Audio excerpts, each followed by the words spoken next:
Measurement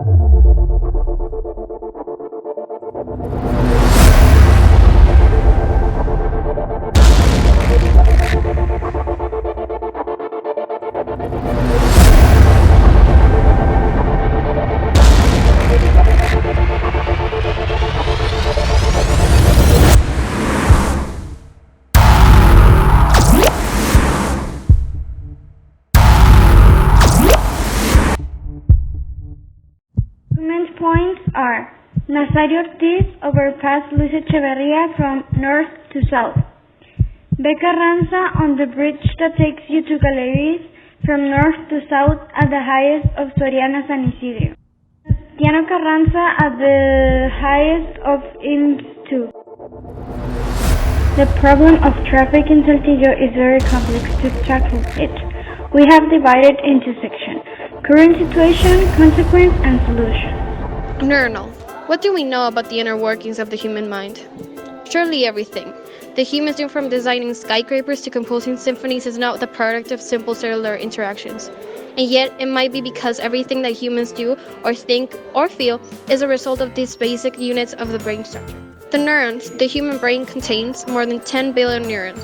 The neuron's power is a result of connections to other neurons. Each neuron is connected to as many as thousands of its neighbors.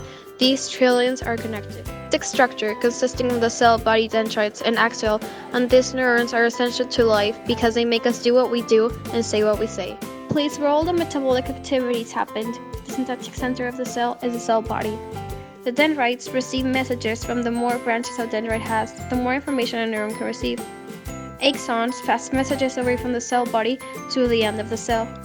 The role of an axon is to convey the message to their neurons, muscles, or glands. Fortunately, the entire body communication system malfunction interrupts the flow of information throughout the body. Sometimes, in the case of mental disorders, something goes wrong. Changes in the number of synapses are associated with numerous brain disorders, including Alzheimer's disease and epilepsy. Current situation bolting diagnosis in Saltillo. Was the idea of making highways and streets many years ago was to go quickly from point A to B. Today it's often not the case anymore, especially if you're in the city. Sometimes you would be faster running. We live in traffic jams now, and that's a clear point that the world has to address, because many cities and many metropolitan areas, they have traffic jams every day, contaminating the air, causing stress in people. It's unhealthy for people to be sitting in the car all the time, and of course it has a huge economical cost next to the health cost it already has. I think they reflect our society's lack of better alternatives to organize ourselves in terms of how we move and how we connect to the places we work and to the places we live.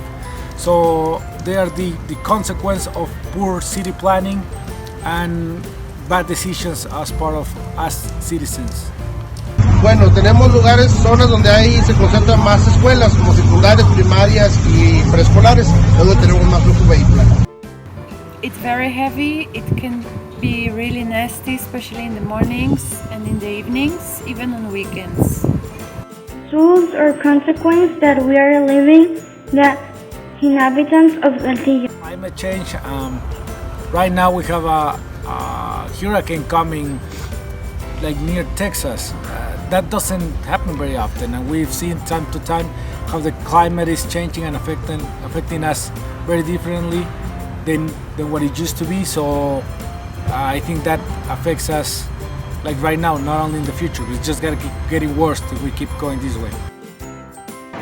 Pues mira, el costo promedio es bien variable, pero el costo más grave es la vida, ¿verdad? Porque muchas de las ocasiones los vehículos están funcionales, se retiran de las vías para evitar otros accidentes. En otras ocasiones los vehículos quedan dañados y es necesario meter la grúa, moverlos, arrastrarlos con grúa, y nos tardamos un poquito más, pero es alrededor de 15 a 40 minutos, a 30 minutos lo que tarda una hora en arribar al lugar del accidente. You lose time, you lose your gasoline, energy and nerves because you wait at least for 20-30 minutes for your turn, for the cars to advance.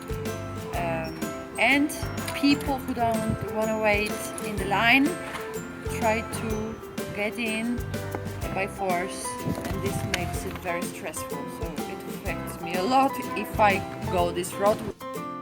Traffic jams are one of the things that pollute our air the most, and they are also responsible for losing a lot of time, and well, that's a big economic impact.